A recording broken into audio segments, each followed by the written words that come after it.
that's been sitting idling on the shelf for many years, and the carburetor got stuck, cannot move. So I'm going to show you how to solve this problem. The easiest thing to try first is to add heat to the area of the engine and the carburetor. Remember to keep a distance so you won't actually ruin the plastic part.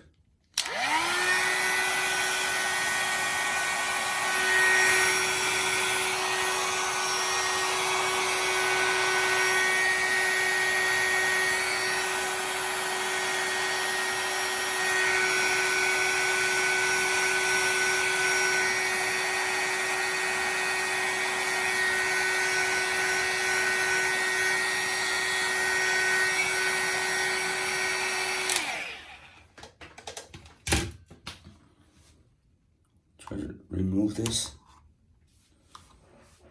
and apply some force. Okay. It works.